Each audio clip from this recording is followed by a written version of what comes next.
Welcome back to the show, everybody. Check out these headlines here. We got Sologenic in the XRP ledger. We got SBI ODL XRP. We got Ripple partner expansion. You're going to want to know about it. We got the United States Department of Justice in a crypto crackdown. Not the SEC, the Department of Justice, ladies and gentlemen.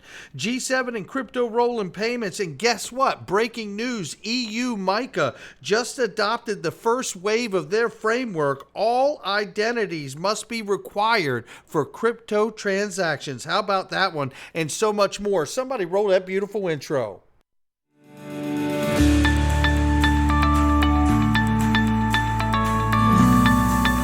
Digital Perspectives with Brad Kimes. Come on in.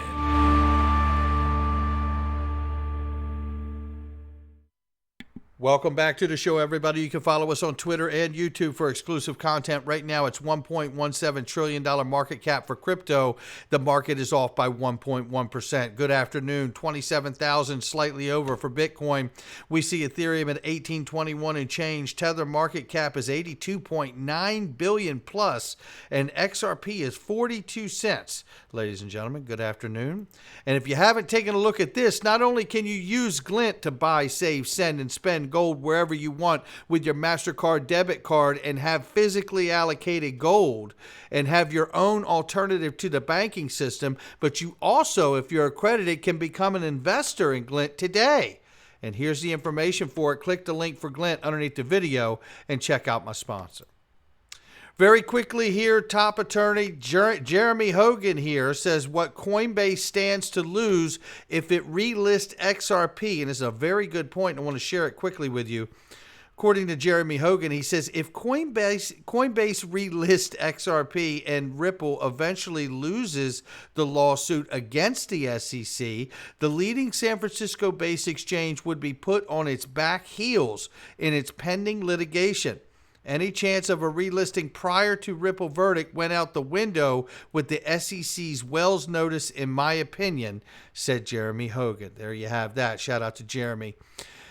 This here from John Deaton, and I tell you, this is so spot on. I feel exactly the same way. Chris Giancarlo says, it's a fight for the future of money in the U.S., says Christopher Giancarlo in the article from Forecast News here, and I have been a huge advocate of the work that is being done at Digital Dollar Project, and certainly by Chris Giancarlo. I absolutely love his insights on how to retain the rights of citizens and their privacy when it comes to digital money, and I think John Deaton's got it right here when he says we need Crypto Dad, a.k.a. Chris Giancarlo, and Uncle Crypto, a.k.a. Brian Brooks, back serving in the U.S. government. And I don't think there's really any other way to say it. We could use those two gentlemen very badly to get that resolved. Here from Bob Ross here from Sologenic. I tell you what, this is fantastic news. The IDO Launchpad goes live today, making a huge step in making Sologenic the hub for all XRP Ledger user interactions. Stay tuned. Exciting times ahead for both Solo and XRP communities as we unlock new dimensions of value.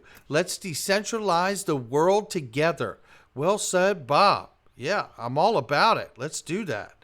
SBI, reminder, we covered this yesterday. Japan opens up Ripple, mentions Ripple in the efforts to strengthen its Web3 business. And I'll show you this briefly because we went over it. It cites ODL right here and the use of XRP for settlement and the XRP ledger. It is not just saying it, they're doing it. That's what's happening. And here we see even more expansion when it comes to Ripple. Lulu Financial Holdings opens up 280th global branch and 93rd in the UAE at Dubai's DIP region. Now, we know Lulu is a Ripple partner here, and this is exciting to see this. And just to highlight this for a second here, it is for the onset of cross-border payments. If you look right here, it says it. The branch will offer cross-border payments, WPS, and foreign exchange services to residents and business of the region. So it's further expansion there, and we couldn't be happier about it for anybody who's a Ripple partner, and knowing that they are getting a great advantage from using Ripple and XRP. How about that? Now, this right here, U.S. Department of Justice ramps up action against cryptocurrency platforms. Now, I know that the SEC has been coming after crypto and regulation by enforcement. I want to remind you, don't overlook the fact that this is the Department of Justice.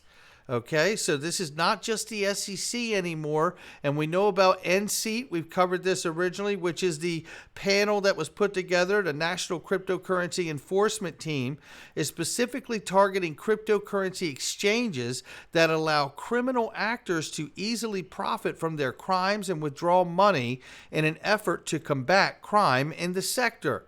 Now, this is all from Yoon Young Chow here. So he explained that the Department of Justice focuses on companies that circumvent anti-money laundering rules or know your customer KYC controls in addition to exchanges. Authorities are also targeting cryptocurrency mixers who hide the transaction trail.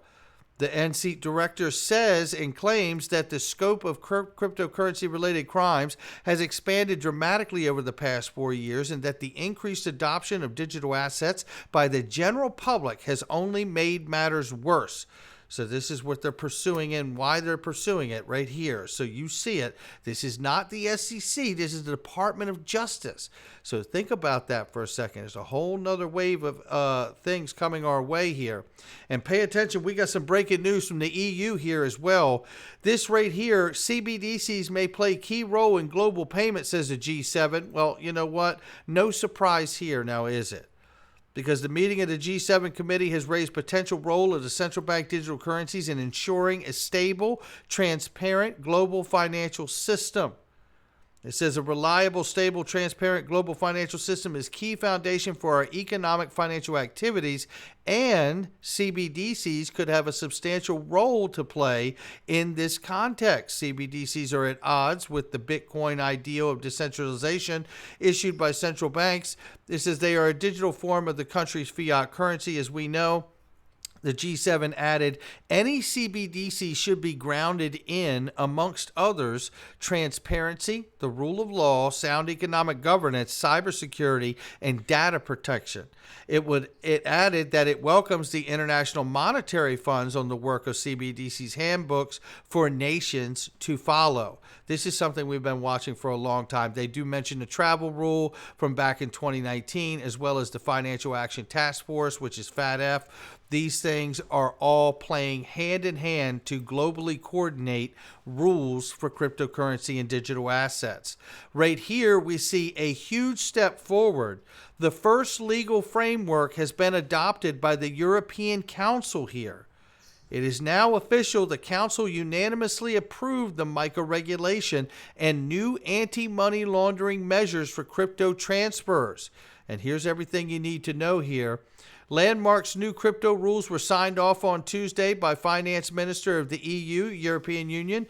The EU's Council, which represents 27 member states, unanimously approved the MiCA, making the bloc set to be the first major jurisdiction in the world with a crypto licensing regime. It also agreed on the new anti-money laundering measures on crypto funds transfers. Agreement to the law was largely expected after ambassadors gave a green light to both MiCA and tax measures last week, as we reported here on the channel. MiCA requires crypto firms such as wallet providers and exchanges to seek a license to operate across the bloc. The stablecoin issuers to hold suitable reserves. Its main features were politically agreed in June, but it's been subject to administrative holdups. Major provisions take effect just over a year after it's published in the bloc's official journal, which is now likely in June or July. The finance ministers are also set to formalize their consent to new measures that allow tax authorities to share data on people's crypto holdings on Tuesday. There you have that. Don't forget that Ripple joins the IMF and the DMI symposium, which we covered here as well, on CBDCs for cross-border payments. Now, I highlight this because look at everything that's happening globally here. You know, what we're talking about, Ripple is in the conversation on so many levels.